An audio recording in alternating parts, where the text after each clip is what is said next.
Alright, so in this video I'm just going to quickly go over how I'm using my Mio MIDI interface to allow two separate software connections to my synthesizer. In this case a Prophet Rev 2 is what I'll show in this example. So one issue that you commonly will run into if you're using like a editor interface, like here I've got the Sound Tower editor for Prophet Rev 2.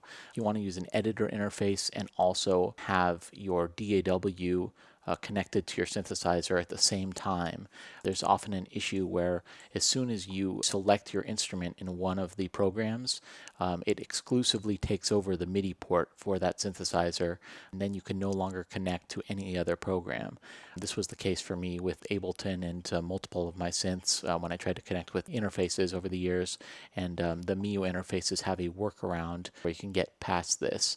So here I'll open up my Mio software. So this is the Oracle for X series setup software for the Mio interfaces. I have two Mio interfaces. This is the one that my Rev 2 is connected to. So I'm just going to jump into the MIDI routing section here.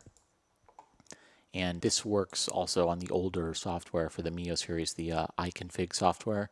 That's where I set it up initially.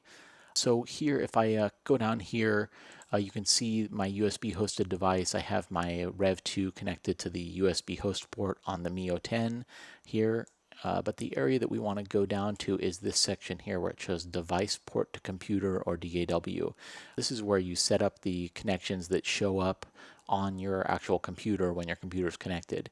And down here you'll see there are two separate slots that I've set up for the Prophet Rev 2, and this first one was the one that was sort of set up by default.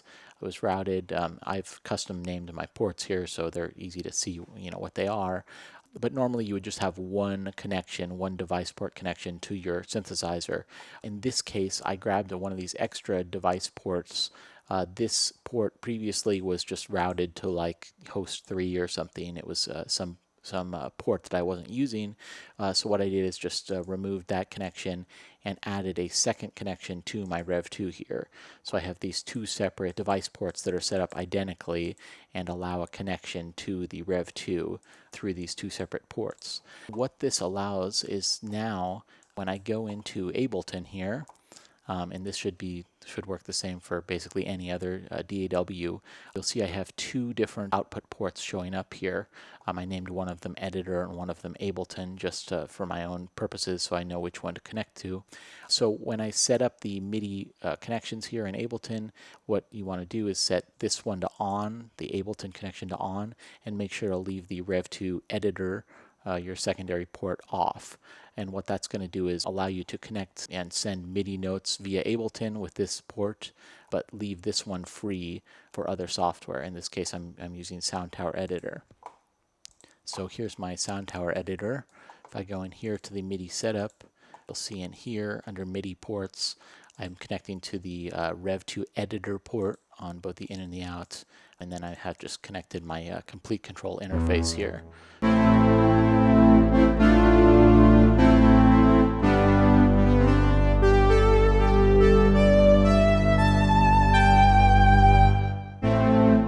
So this is connected through the Sound Tower Editor. Actually, I have a direct connection, and I can do editing here in the Sound Tower Editor.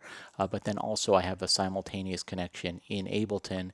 This track right here, MIDI track 6, is set to MIDI to the Rev 2 Ableton track here, and now I can play MIDI notes here.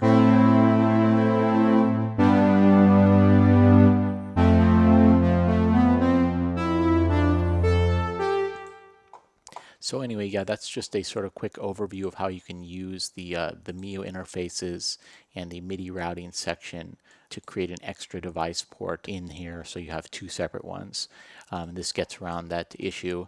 I use this trick for a bunch of my synthesizers where I use editor interfaces simultaneously with the DAW. So anyway, someone just asked on the Gear Sluts forum about how I was doing that, and so I thought I'd just put together this quick video sort of giving an overview.